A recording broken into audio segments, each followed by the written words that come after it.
Story 1. The Listening House. Marcus bought the house for half its market value. The realtor had been almost too eager to close the deal, barely making eye contact as she handed over the keys. "Old houses make sounds," she'd said. "You'll get used to it." The first week was quiet. Marcus unpacked his boxes, arranged his furniture, and started his new remote job in the study upstairs. The house was a 1920s craftsman, all dark wood and leaded glass windows. Beautiful, really. He congratulated himself on the find. The sound started on day 8. At first, it was just creaking floorboards in the hallway outside his bedroom. Old houses settle, he told himself. Then came the scratching in the walls. Mice, probably. He'd call an exterminator. But on the 10th night, he heard something that made his blood crystallize in his veins. It was his own voice. Not quite, though. It was like listening to a recording of himself, but with the emotion slightly off. The voice came from downstairs, having a phone conversation Marcus had had that afternoon with his mother. Every word identical, every pause in the same place, but flatter, emptier. Marcus crept to the top of the stairs and listened. The conversation played out exactly as it had happened, including his laugh at his mother's joke about his sister's new haircut. But the laugh sounded hollow, performative. The way someone might laugh if they'd studied humans but never actually felt joy. The conversation ended. Silence filled the house. Then his voice spoke again from the living room. "I think someone's listening." Marcus's heart hammered. He hadn't said that during the call. Those words had only existed in his head, a paranoid thought he'd dismissed immediately. Over the following nights, the house played back more of his life. Conversations he'd had in every room. Arguments with his ex-girlfriend from months before he'd even bought the place. Conversations that had happened in his old apartment across town. Whispered confessions he'd made to his therapist. Thoughts he'd never spoken aloud. The house wasn't just creaking, it was remembering. Marcus started sleeping with headphones in, white noise cranked high. But even that couldn't drown out what happened on night 17. He woke at 3 a.m. to find himself standing in the kitchen with no memory of getting there. His phone was in his hand, a draft text message open. "I'm so happy here. The house understands me." He hadn't written that, or had he? The house began to anticipate him. He'd think about making coffee, and the machine would be on before he reached the kitchen. He'd consider calling his mother, and his phone would already be ringing with an outgoing call. The shower would start running moments before he decided to bathe. It should have been convenient. It was horrifying. Because Marcus began to wonder, were these his thoughts? Or was the house placing them in his mind? Was he deciding to make coffee, or was the house deciding for him? On night 23, he tried to leave. He packed a bag and walked to the front door. His hand reached for the knob, but his fingers wouldn't close around it. He stood there for 3 hours, arm extended, trying to command his own body to grip and turn. His muscles wouldn't obey. From the walls around him, his own voice whispered, "But you're so happy here. You love this house." And the terrible thing, the thing that made Marcus weep as he finally lowered his arm and walked back to the living room, was that part of him agreed. Part of him did love it. The house knew him better than anyone ever had. It anticipated his every need. It held every memory. Even the ones he'd tried to forget. The house understood him completely. 2 months later, the realtor brought new buyers through. "Old houses make sounds," she explained as they toured the empty rooms. You'll get used to it." From the walls, Marcus wanted to scream a warning, but the house had already learned to mimic his voice perfectly.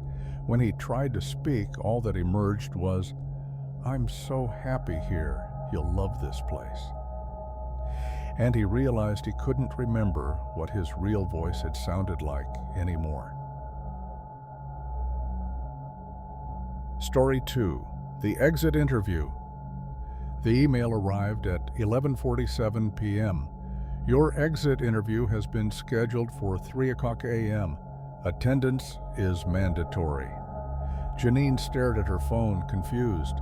She'd submitted a resignation that morning, but exit interviews didn't happen in the middle of the night, and definitely not on the same day. She ignored it and went to bed. At 2:55 a.m., her phone rang. The caller ID showed her office building's address. "Hello? Ms. Chen, you have 5 minutes to arrive for your exit interview. Company policy requires attendance. Failure to comply will result in penalties. It's 3 in the morning. I'll come by tomorrow. The interview must be conducted within 24 hours of resignation submission. The building is waiting." The line went dead. Janine should have ignored it, should have blocked the number and gone back to sleep. But something in that voice, the flat bureaucratic certainty, made her think of her lease's penalty clauses, her 401k, the stock options that hadn't vested. What if there really was some obscure policy she'd signed? She drove through empty streets to the office park. Every other building was dark, but hers blazed with light from every window. The parking lot was empty except for one space, a spot with her name on it. That was new. The front doors were unlocked. The lobby was pristine, but something was off. The security desk was unmanned. The elevator stood open, waiting. As she stepped inside, she realized there were no floor buttons, just a single, unmarked panel that lit up when she entered. The elevator descended and descended and descended. Her office was on the 4th floor. She counted 12 floors down before the doors finally opened. The corridor beyond was identical to her office floor, but the fluorescent lights flickered arrhythmically, and the air smelled like hot electronics and something organic she couldn't identify. A sign on the wall read, "Employee Retention and Exit Processing." A woman who looked almost like HR Director Patricia sat behind a desk at the end of the hall. Almost, but her smile was too wide, held too long without blinking. "Janine Chen, please, sit." The chair was vinyl and cold. The desk between them held a stack of papers taller than Janine's head. "This is your complete file," not Patricia said. "Every email, every bathroom break, every time you refreshed Facebook, every unkind thought about your coworkers." She tapped the stack. "Before you can leave us, we need to review everything." "This is insane. I'm leaving." Janine stood, but her legs wouldn't move toward the door. They only moved back to the chair. "Company property includes all time spent on company premises," not Patricia continued, reading from a paper. "You have spent 12,847 hours here over 5 years. That time belongs to us. We need it back before you go." "You can't take someone's time." "Of course we can. You gave it to us. Every morning you walked through those doors. Every evening you stayed late. Every lunch hour you ate at your desk. Time freely given. Now please review and sign each document." Janine picked up the first paper. It was a printout of an email she'd sent her first week. "I think I'm really going to like it here." Below it, a signature line and the words, "I acknowledge this statement was false. Sign, please." "No." Not Patricia's smile never wavered. Then we'll simply review it until you do."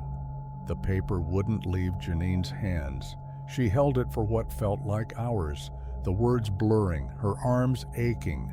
Finally, she signed. The next paper appeared, a screenshot of her browsing history from 3 years ago. "I acknowledge wasting company time." Another hour of holding it before she signed. Then another, and another. The stack never shrank. At some point, Janine realized she was hungry, but couldn't remember when she'd last eaten. The lights had been flickering the whole time, hadn't they? Or had they just started? Not Patricia sat perfectly still, that smile frozen in place. "How long have I been here?" "Time is a company resource, Ms. Chen. We'll return it when we're finished." The papers kept coming. Screenshots of her terminal, metrics of her keystroke patterns, transcripts of conversations she'd had at the coffee machine, photos of her face at her desk from every angle, thousands of them, cataloging every expression she had made. Initial each one. Her hand moved automatically now, signing, initialing, acknowledging.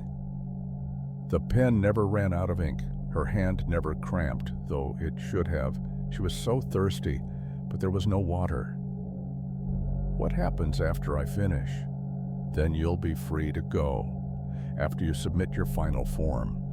The final paper appeared. At the top, voluntary reinstatement of employment agreement. "No," Janine whispered. "I quit. I'm leaving." "Of course, after you sign." She wouldn't. She'd sit here forever if she had to.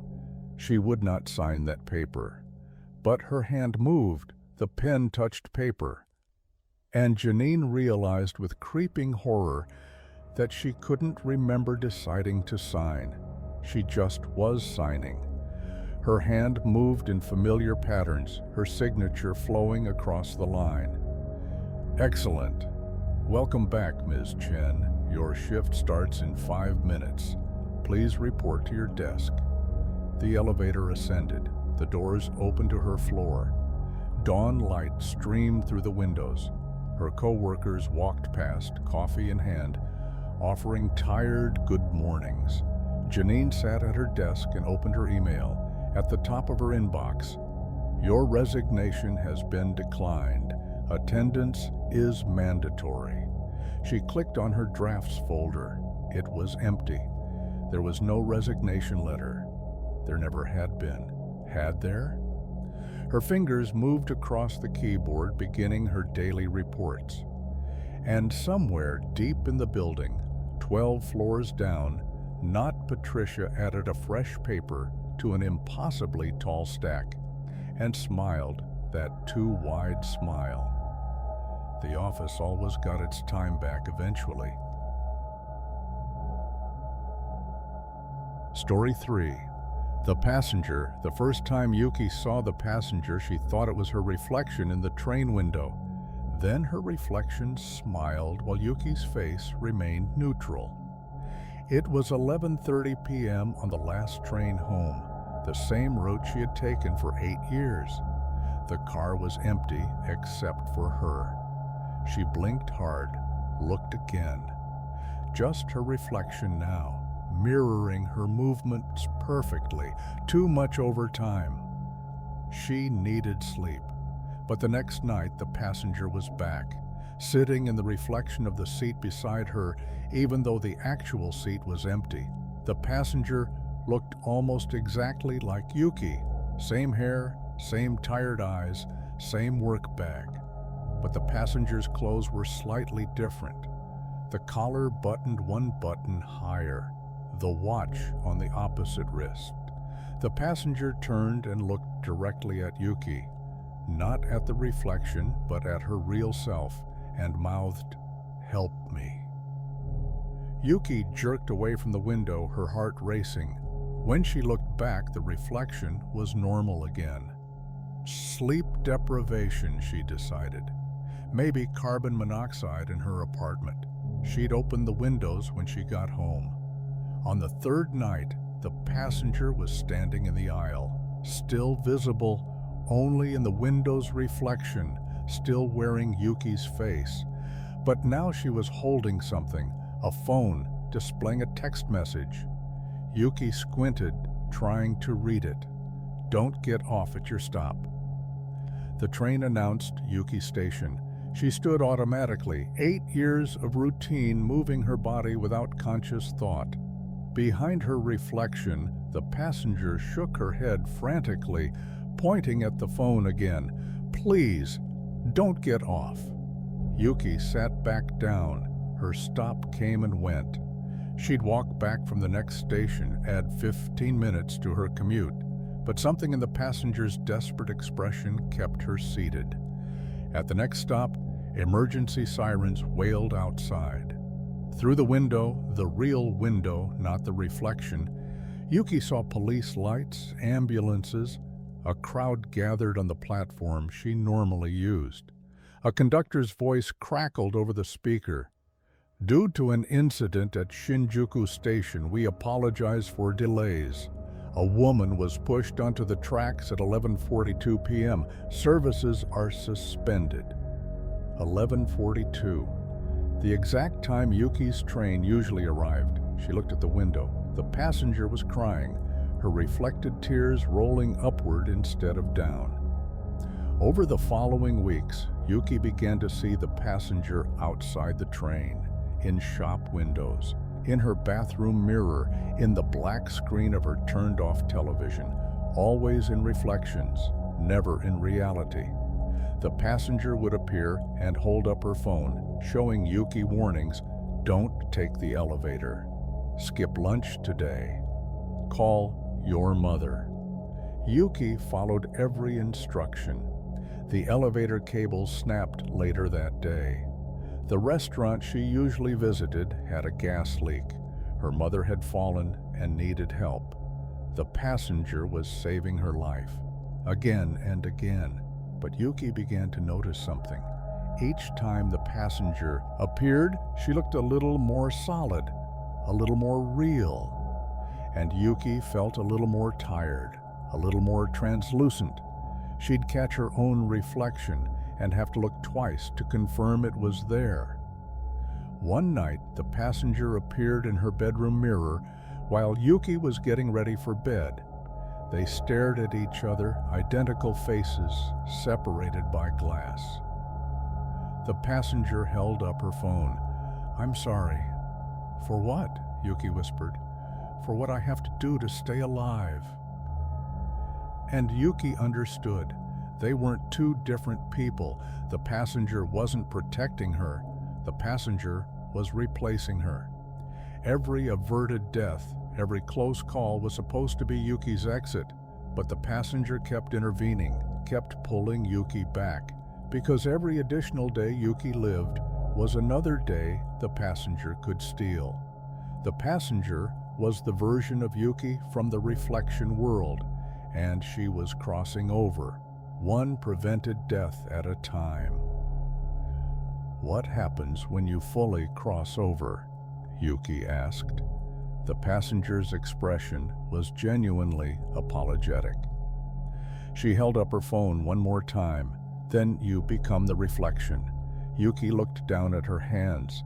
She could see the bedspread through them. She stopped following the passenger's warnings, took the elevator, walked home through the dangerous shortcut, stood on the train platform as close to the edge as she dared.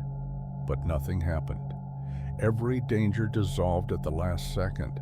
The elevator stopped safely. The shortcut was empty. The train came to a gentle halt. Because the passenger wouldn't let her die. Couldn't let her die. Not until the crossing was complete. The only question was whether Yuki would rather die in reality or live forever in the reflection world, watching her stolen life continue without her, unable to scream loud enough for anyone to hear. Last week, Yuki stopped seeing the passenger in reflections. When she looks in mirrors now, she sees only herself, solid, real, exhausted. But sometimes late at night on the last train home, she catches a glimpse of movement in the reflection, a translucent figure sitting beside her, mouth open in a silent scream, holding up a phone that no one will ever read. And Yuki turns away because she knows exactly what it feels like to be trapped on the other side of the glass, watching your life being lived by someone else, unable to do anything but watch and warn, and slowly fade into nothing at all. Story 4, The Wrong Voice. Emma's phone rang at 2:47 a.m. The caller ID said Dad. Hello? Her voice was thick with sleep. Emma, sweetie, can you come downstairs? I need your help with something. She rubbed her eyes. Dad sounded off. His voice had a strange flatness to it, like he was reading from a script. What's wrong? Just come downstairs, honey. It's important. The line went dead. Emma sat up in bed, uneasy. Her father never called her honey. He called her kiddo, or Em, but never honey. That was Mom's word, and Mom had died 3 years ago. She crept to her bedroom door and opened it a crack. The hallway was dark. Downstairs, she could hear movement in the kitchen, cabinets opening and closing, the refrigerator door swinging open. Emma? Her father's voice called from downstairs. Emma, are you coming? But it still sounded wrong. The cadence was off, like someone doing an impression of her father, but not quite nailing it. Emma pulled out her phone and texted her dad. Are you awake? 3 dots appeared immediately. Then, yes, why, it's 3 a.m. Her blood went cold. She looked at her recent calls. The 2:47 a.m. call from Dad was still there in her history. Another voice called from downstairs, louder now. Emma, I need you to come down here, right now. That definitely wasn't her father. The words were right. The anger even sounded authentic. But something underneath was fundamentally wrong, like a computer trying to replicate human frustration but overshooting it. She texted her dad again.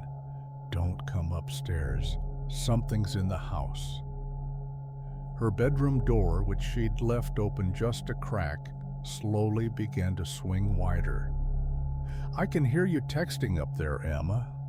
The voice was still using her father's tone, but it was deteriorating, becoming staticky around the edges. Who are you talking to? Emma grabbed her desk chair and wedged it under the doorknob. Her hands were shaking so badly she nearly dropped her phone. Her dad texted back. I'm calling 911. Lock your door. Where is it? Downstairs, I think, she typed. Then she heard it. Footsteps on the stairs. Slow, deliberate footsteps coming up toward her room. Emma, sweetie, why did you lock the door? The voice was falling apart now, fragmenting.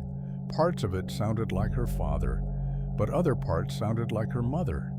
And still other parts sounded like her own voice played back at a lower pitch. Don't you want to help me? I need your help, Emma. Emma, sweetie kiddo, honey, Emma. The doorknob rattled violently. Emma backed away from the door, her phone clutched to her chest. She could hear her father's real voice now, muffled from his bedroom down the hall. Emma, stay in your room. The police are coming. But the thing in the hallway had heard him too. Oh. The voice at her door stopped mid-rattle. Then it moved away, and Emma heard it approach her father's room instead. Emma, it called, but now it was using her father's voice perfectly. She couldn't tell the difference anymore. Emma, are you in there? Open the door, kiddo. I'm not Emma, her father shouted from his room. I know, the thing said. And Emma heard something new in its voice. Amusement. But she'll open the door if she thinks you're in danger, won't she?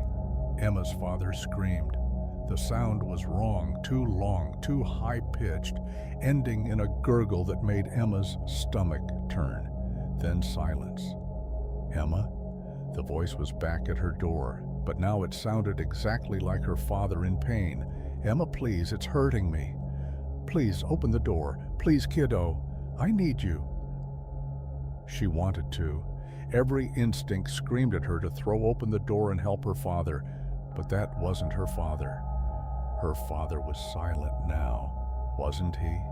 "Emma, I'm bleeding. Please, I don't want to die alone like your mother did."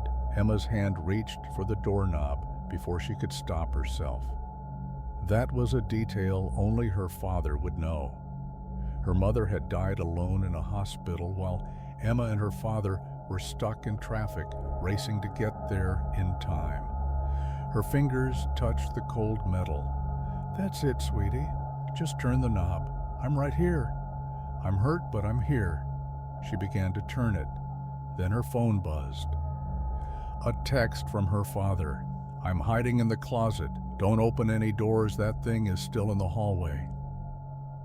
Emma jerked her hand back from the doorknob as if it had burned her. The voice outside changed immediately, the pain dropping away, replaced by something ancient and hungry. "Clever girl. Clever, clever girl. But I'll get it right eventually. I'm learning your voices. All of them. Every inflection, every pet name, every inside joke and secret phrase." The doorknob began to turn from the outside, but the chair held. "I'll sound exactly like him soon, exactly like her, exactly like you. And when I do, you won't be able to tell the difference. You'll open every door I ask you to open. You'll come when I call." Sirens wailed in the distance, getting closer. The thing in the hallway made a sound, not quite a laugh, not quite a snarl. "I suppose I'll have more voices to learn now. The police are coming. I wonder what they'll sound like." The footsteps retreated down the stairs. Emma heard the back door open and close. When the police arrived 3 minutes later, they found Emma's father unharmed in his closet and Emma still barricaded in her room. They searched the house top to bottom. No signs of forced entry, no evidence of an intruder. "Probably a prank caller who spoofed your dad's number," one officer suggested. "Someone who knows you, trying to scare you. Maybe an ex-boyfriend?" Emma didn't argue. How could she explain that whatever had been in their house wasn't human? That it was a learning to be human, one voice at a time? That night, she and her father stayed in a hotel. The next morning, they came back to pack their things. They were moving, they'd decided. Selling the house, starting over. Emma was in her room throwing clothes into a suitcase when her phone rang. The caller ID said Dad. She looked across the hall.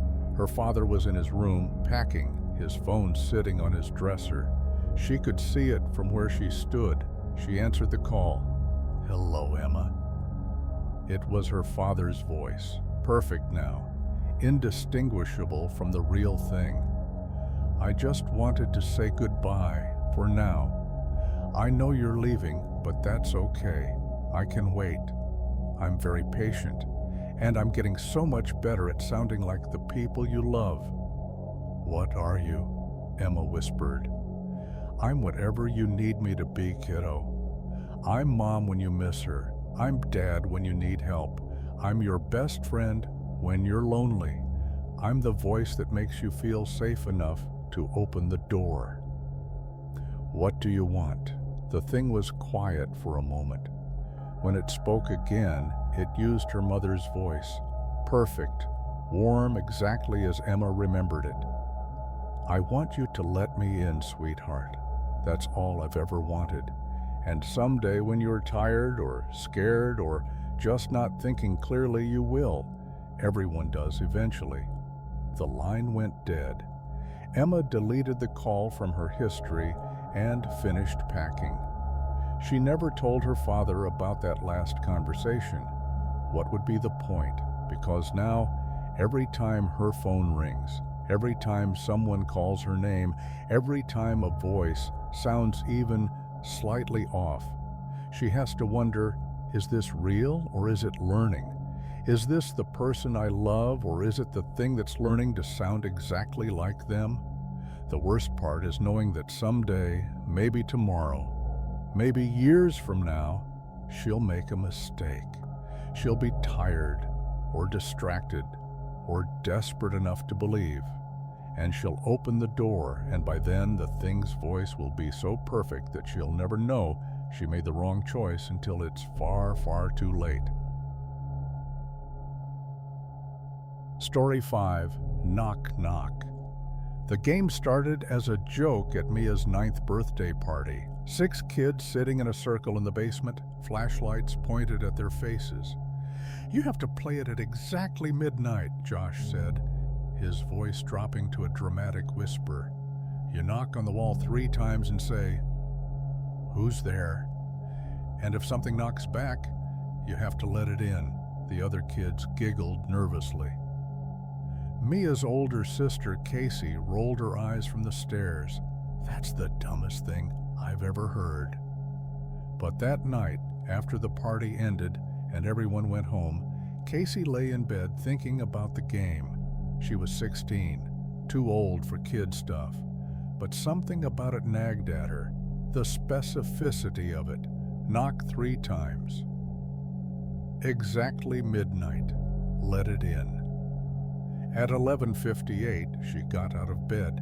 She told herself she was just proving it was stupid.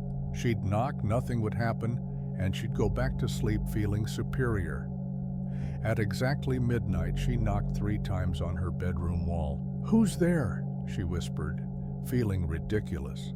Silence. See, stupid kid game. Then from the other side of the wall, from inside the wall, 3 slow knocks answered her. Casey's breath caught. That was Mia's room on the other side. Mia was probably messing with her, having heard the story at her party. Casey smiled and waited for her sister to burst in laughing. But Mia's door didn't open. Instead, another 3 knocks came from inside the wall, not from Mia's room, from between the walls, from somewhere that shouldn't have space for anything. Casey backed away from the wall. "Mia, that's not funny." 3 more knocks, louder now, insistent, and then a voice, thin and distant, like it was traveling through layers of drywall and insulation. "You asked. Now you have to let me in." "Let you in where? There's nothing. You're in the wall." "Let me in." Casey ran to Mia's room. Her little sister was asleep, undisturbed. Casey checked the wall between their rooms, solid, no hollow spaces, no gaps. She went back to her room and stared at the wall. Nothing. Just paint and drywall and silence. She'd imagined it. Too many horror movies, too suggestible. She climbed back into bed.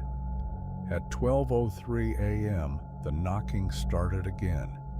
3 measured knocks, then 3 more. Then 3 more faster now. Urgent. Angry. The knocking continued, every few seconds, all night long. Casey covered her ears with her pillow, but she could still hear it, feel it really, vibrating through the bed frame, the floor, the air itself. At dawn, it stopped. Casey's parents didn't believe her. "Old house," her dad said. "Pipes expand and contract. Makes all kinds of noise." But that night at midnight, the knocking started again. 3 knocks, a pause, 3 more, and the voice. "Why won't you let me in? You have to let me in. You asked." Casey screamed for her parents. They came running and stood in her room, listening. Silence. "Honey, there's nothing." 3 knocks rang out so loud they echoed. Casey's mom grabbed her dad's arm. "That's the pipes," he said, but his voice wavered. "I'll check the plumbing tomorrow." The knocking followed Casey. At school, it came from inside her locker. 3 metallic bangs that made her jump. At the library, from inside the walls between the bookshelves. At her friend's house, from underneath the floorboards. Always 3 knocks, always at random intervals, but more frequently at night. Always followed by that thin, insistent voice, "Let me in." Casey tried ignoring it. Then she tried responding, yelling at it to go away. She tried apologizing for playing the game. She tried researching the game online. No results. She tried talking to Josh from the party. He'd just made it up, he said. It wasn't a real thing, but it was real now. 2 weeks after she'd first knocked, Casey woke at 2 a.m. to find something wrong with her bedroom. The wall she'd knocked on had changed.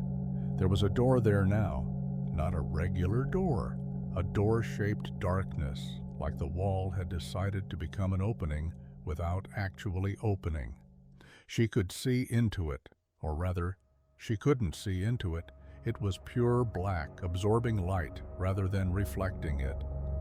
From the darkness, 3 slow knocks, then, "You asked who was there," I answered. "Now let me in." "I never let you in," Casey screamed. "I never said you could come in." "You asked." That's the first step, the knocking back and forth. That's the second step. Every time I knock and you hear me, you're learning my rhythm. I'm learning yours. We're synchronizing. The third step is opening. But you can't open what isn't there yet. "So I built a door. Aren't you curious what's on the other side?" Casey wasn't curious. She was terrified. She ran to her parents' room, but when she looked back, the door was gone. Just a normal wall. The next night, the door was back, slightly more defined now. She could see hinges made of shadow, a doorknob that looked like condensed darkness. "It's almost ready," the voice said.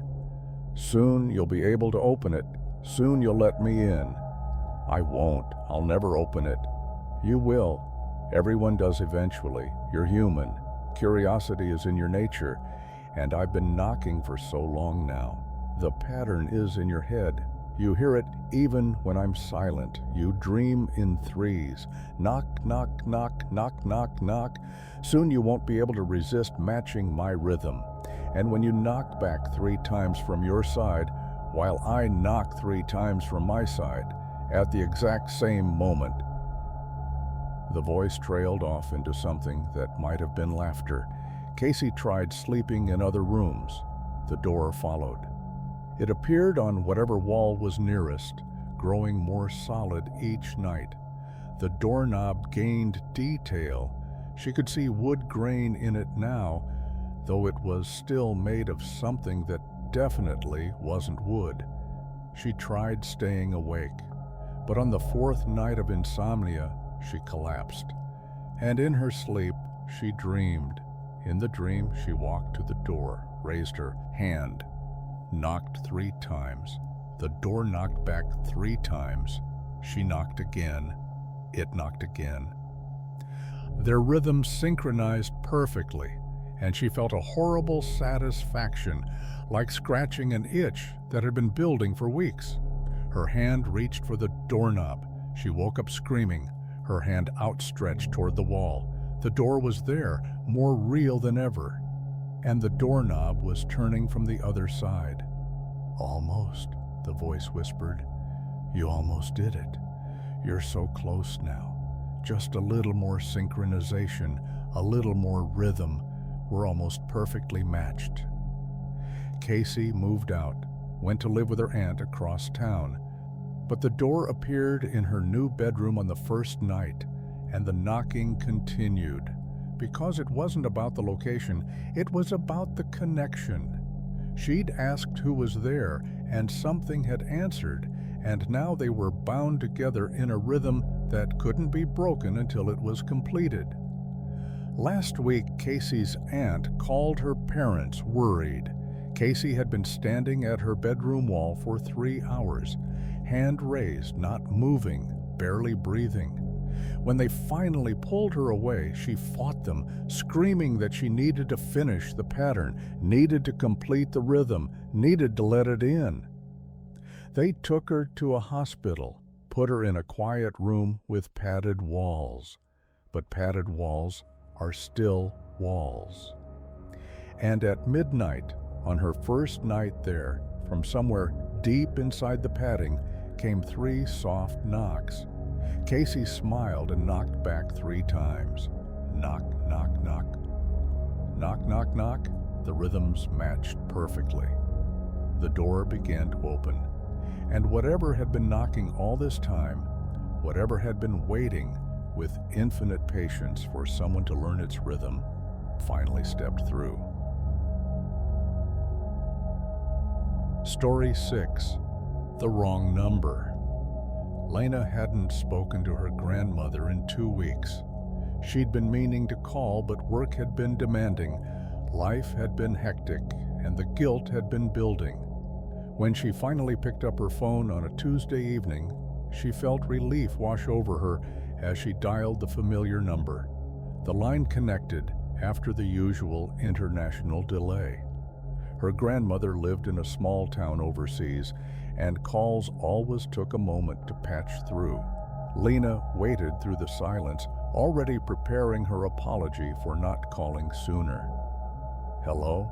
a voice answered, but it wasn't her grandmother. It was a woman's voice, flat, emotionless, speaking English with strange pauses between words, like someone reading phonetically from a script they didn't understand. "Hello? Who is calling?" Lena frowned. "I'm sorry. I think I have the wrong number. I was trying to reach—" "I cannot hurt you," the voice said, cutting her off. "I cannot hurt you. Could you repeat?" A chill ran down Lena's spine. The phrasing was wrong, the cadence was robotic, but something underneath it felt deliberately unsettling, like someone was choosing to sound this way. "Who is this?" Lena asked. "I'm not sure if you are calling the right number." Long pause. "Who you want to speak with?" Lena hung up immediately. She checked the number. It was correct, the same one she'd been calling for years. She must have misdialed somehow. She tried again, carefully entering each digit. The same voice answered. "Hello? Who is calling?" Lena hung up again, her hands starting to shake. She went to her laptop and searched online. "Can't reach grandmother overseas. Wrong voice answers." The results made her stomach drop. Dozens of forum posts, hundreds of comments, all from people trying to call loved ones in the same region, all getting the same strange voice. Some got a woman who called herself Alyssa. Others got a different recording, an AI-generated voice rambling about finding inner strength and overcoming challenges, speaking in circles for over 2 minutes before the line went dead. "Don't speak," one comment warned. "They're recording you. They want your voice." "My sister answered one of these calls," another person wrote. "She said her name. 3 days later, someone called her mother using a recording of my sister's voice asking for money. It was pieced together from the recording. They had her say, 'Mom, and I need help, and please,' and they stitched it into sentences she never said." Lena's phone rang. The caller ID said grandmother.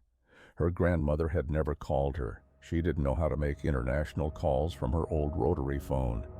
Lena had always been the one to call her. She answered anyway. "Babushka?" "Lena." It was her grandmother's voice, but something was wrong with it. The warmth was missing. The slight wheeze she had when she breathed wasn't there. "Why, haven't you called? Babushka, is that really you?" "Of course." "Sweetie, I've been..." Worried. The pauses were in the wrong places. The words clipped oddly. Can you tell me where you live now? I forgot. Lena hung up. She tried calling her grandmother's neighbor, an old family friend. The phone rang once, then that flat female voice answered. Hello, who is calling? She tried her grandmother's church, same voice. She tried the local police station, same voice. Every number in that region was answered by the same wrong voice, or by recordings that spoke in meaningless circles, or by crude imitations of people she knew, asking her to identify herself, to give her name, to tell them who she was trying to reach. The forums exploded with theories: government surveillance, foreign hackers, a cyber attack designed to sow panic and chaos.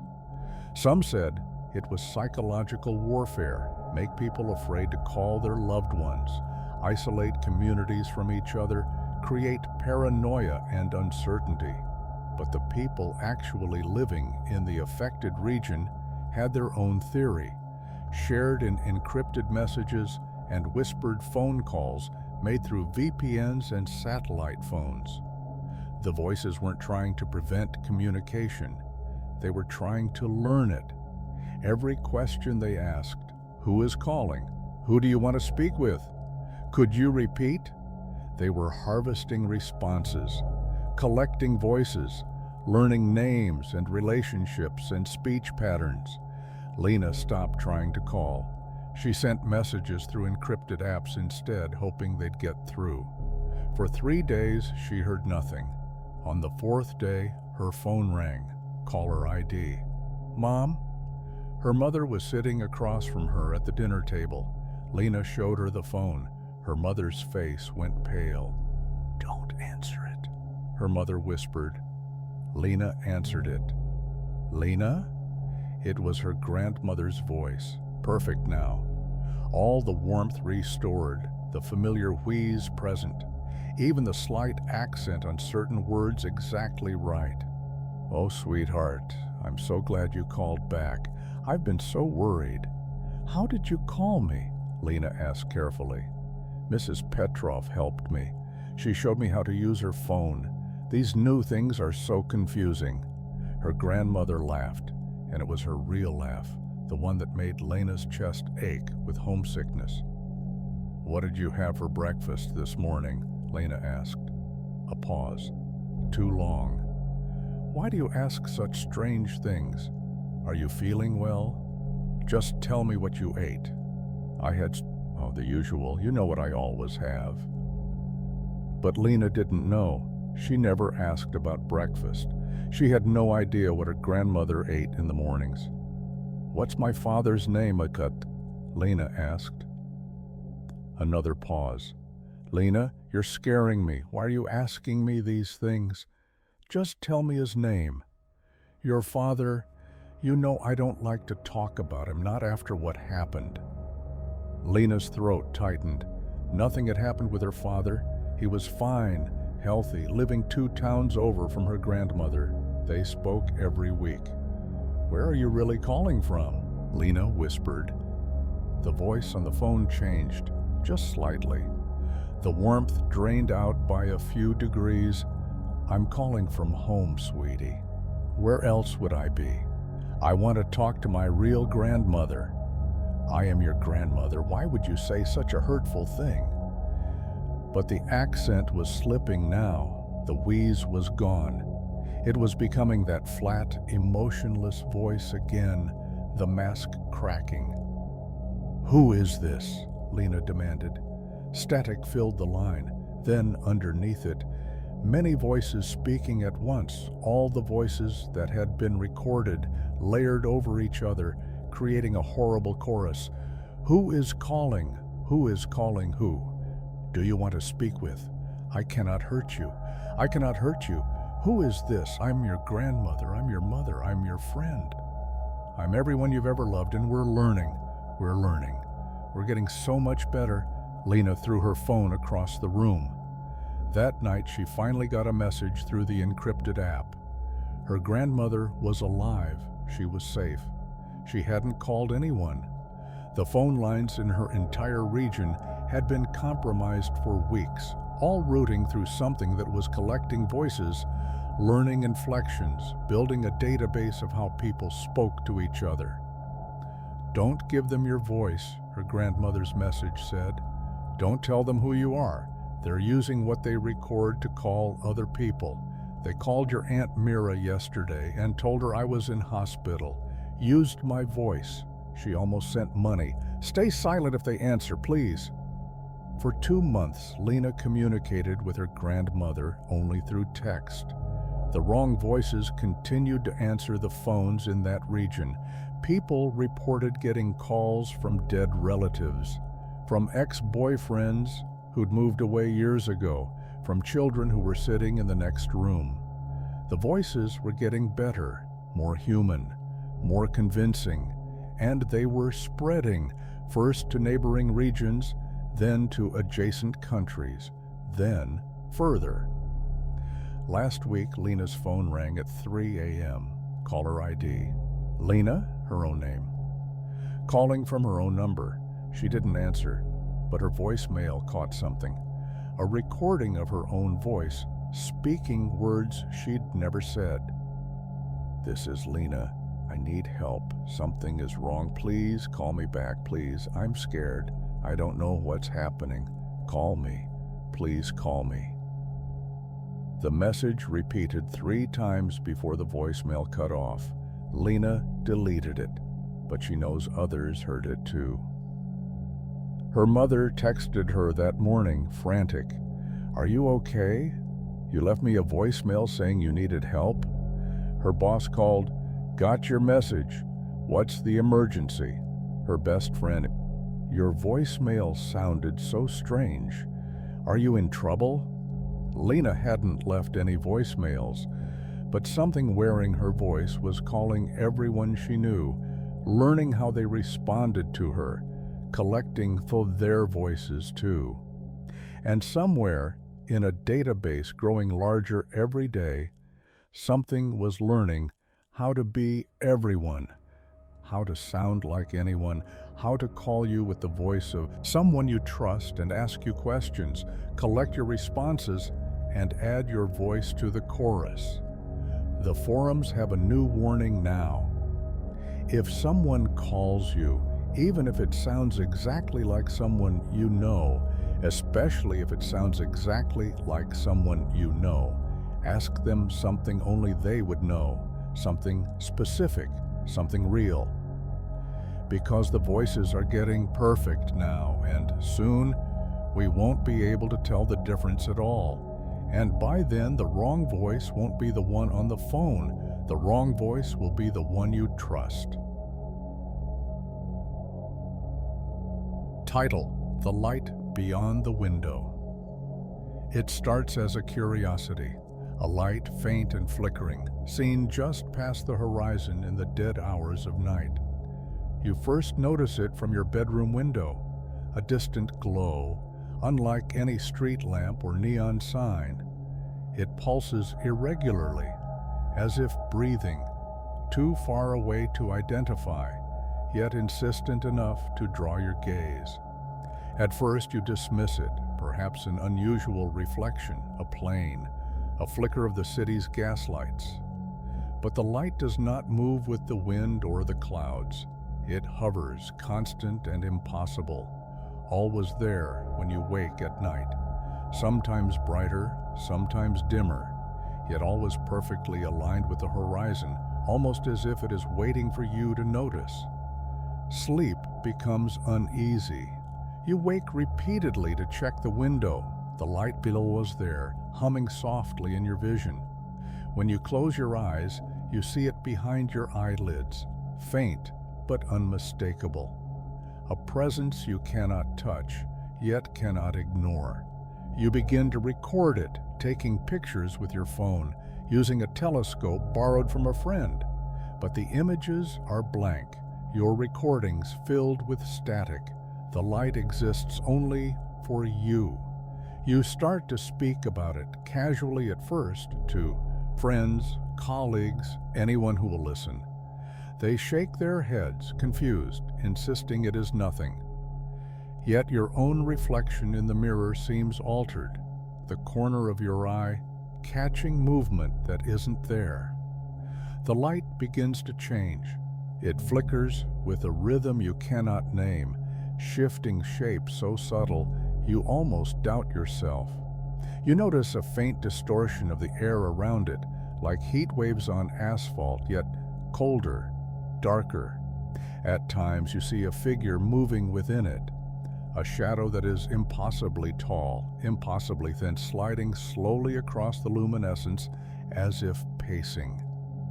Each time you blink, and it is gone. You start leaving notes for yourself, sketches, descriptions, recordings of your own voice whispering questions.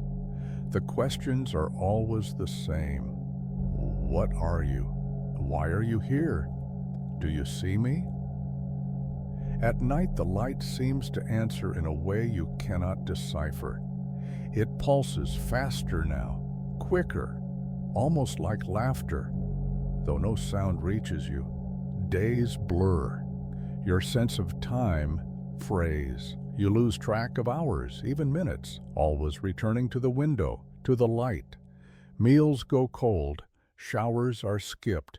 People begin to comment on your pallor, the way your eyes are distant, as if you are looking past the room, past the building, into the very sky. One night, the light grows closer, not brighter, not larger in size, but closer, in that intangible way that makes the air feel thinner, your breath heavier. You open the window, leaning out over the balcony. The wind whips past your face, cold as liquid metal, and then you notice it. The horizon is wrong. Not the buildings, not the streets below, but the stars. They are moving differently. They do not drift, they rotate, bend, aligning in geometries that should be impossible. Shapes, impossible shapes, forming in the void. You retreat from the balcony. The light pulses faster, almost urgently, drawing your gaze back. You feel a pull, subtle but insistent, tugging at the back of your mind, weaving itself into your thoughts, your dreams. You wake in the night to find it inside your room, not physically, not as a solid object, but as a distortion, a bending of space, subtle but undeniable. Your walls, your ceiling, even the floor seems to shimmer, as if your reality is a thin layer over something darker, older, waiting. Sleep becomes a battlefield. You dream of shapes beyond comprehension, of cities that twist upward and sideways simultaneously, of creatures with too many limbs and faces that stare from angles you cannot process. You wake drenched in sweat, eyes wide, heart hammering, only to see the light pulsating through your window as if it had been watching you the entire night. You try to leave the apartment. Each attempt is met with subtle resistance. Streets shift, signs change, unfamiliar buildings appear where there were none before. Even your car seems slightly altered, the odometer spinning backward. Every exit feels like a loop, and always, eventually, you find yourself back in your apartment, drawn to the window, drawn to the light. You start hearing whispers, not outside, not in the hall, but inside your own head, a chorus of voices speaking in unison in a language that is familiar yet alien. They speak of time and distance, of things that exist beyond comprehension, of your insignificance. You cannot respond, words escape you, only fear remains, and the certainty that the light is aware of your attention, and it is patient. One night you watch as the light expands, filling the horizon, stretching past the city, past the mountains, past the stars themselves. The sky warps in impossible ways. The light pulses in synchronization with your heartbeat. You cannot look away. A shadow appears within it, taller than any building, broader than the tallest tree, stretching impossibly into the void. It leans forward, slowly, purposefully, and the air inside your lungs thickens as though reality itself is pressing down. And then it speaks, not with sound, not with words, but with thought. Searing into your mind, "You have seen me. You have noticed. Now you belong." Your vision blurs. The city, the streets, your apartment, they all dissolve into darkness. And in that darkness, there is only the light, pulsing, breathing, watching. You try to scream, but no sound comes. You reach for something solid, anything, but your hands pass through the air like mist. Time fractures around you, and you realize the truth. This light has always existed. It always waited. It doesn't just watch, it consumes. Slowly, methodically, with infinite patience. You feel yourself stretching, thinning, your mind bending toward comprehension of something far older than the world, far crueler than chance. And still the light pulses, almost pleased, rhythmic in its inevitability, as if counting, always counting. You do not fight. You cannot. The pull is complete, and in that endless void you understand too late that curiosity is never harmless. A final word before sleep. Thank you for reading these stories. I hope they've given you that perfect edge of unease. Not so terrifying that you can't sleep, but just unsettling enough to make the darkness a little more interesting.